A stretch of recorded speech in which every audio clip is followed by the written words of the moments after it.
For more than 50 years, a house in southern Spain has refused to stay silent. Not with screams, not with shadows, but with faces. Faces that form slowly inside walls, inside floors, not arriving all at once, not announcing themselves, appearing gradually as if discovered rather than created, as if the house itself is trying to remember something it was never meant to forget. This is not a story about a ghost. It's about a place that won't stay blank.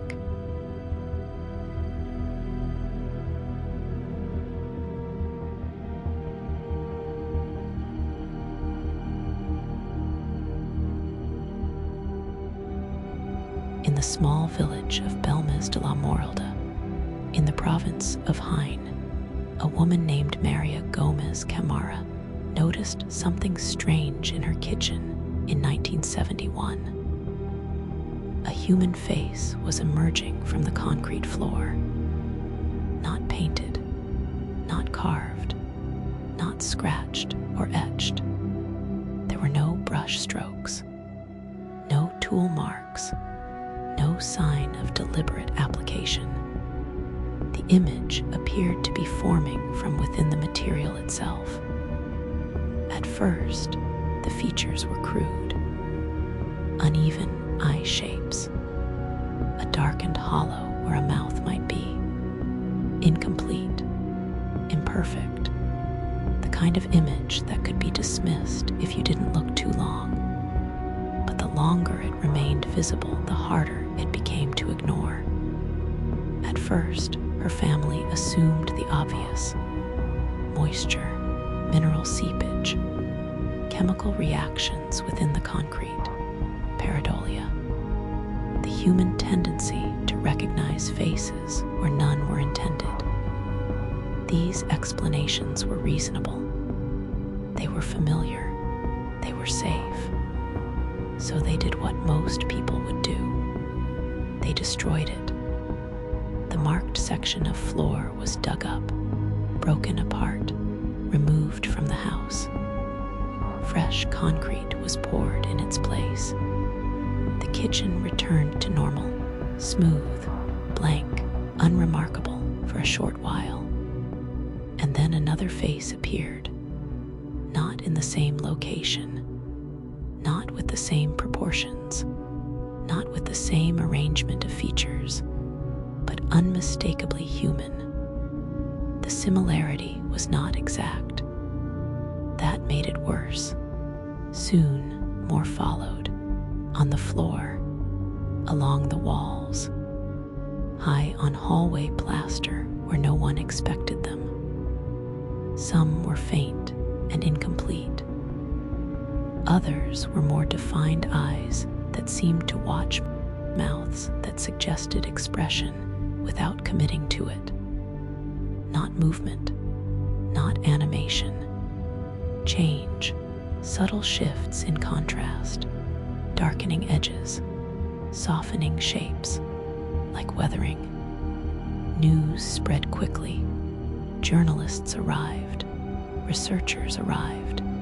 Skeptics arrived. Cameras filled the kitchen. Measuring tools traced the floor. Samples were scraped and cataloged, and the house kept producing faces. What makes the Belmez case different is not just what appeared, but what failed to stop it. The kitchen floor was sealed. Faces still emerged. Walls were plastered over. New impressions formed beside the repairs. Chemical tests were performed. Material analyses conducted. Some experts claimed the images were caused by pigments. Others found no trace of paint at all. No consistent method. No confirmed process. At one point, the original kitchen floor was removed entirely and buried beneath a new layer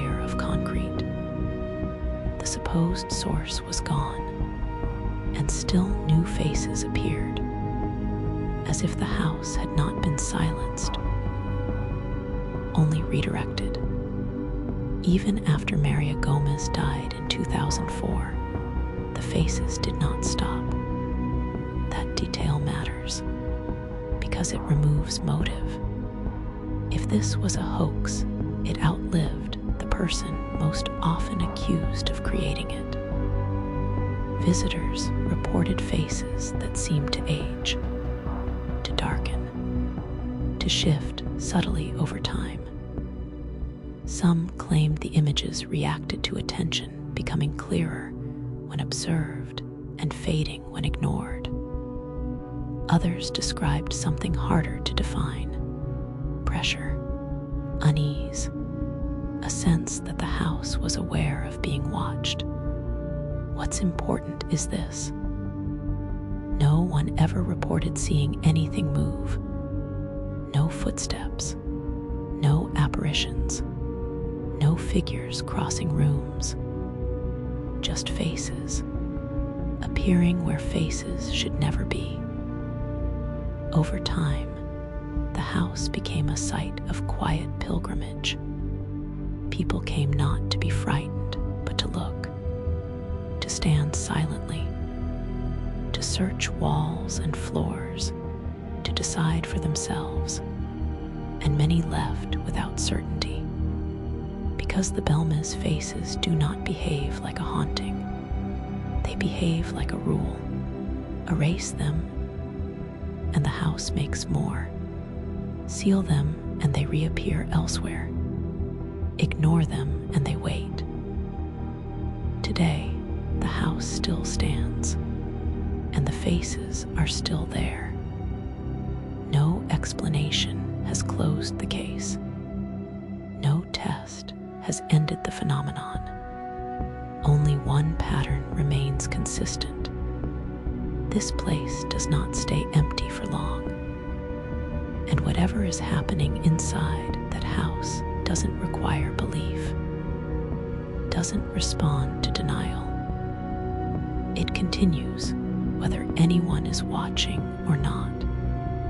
If you are drawn to stories where the location itself is the mystery, consider subscribing to Moonlit Archives. Because some places are not haunted by what happened there, they are haunted by what keeps happening.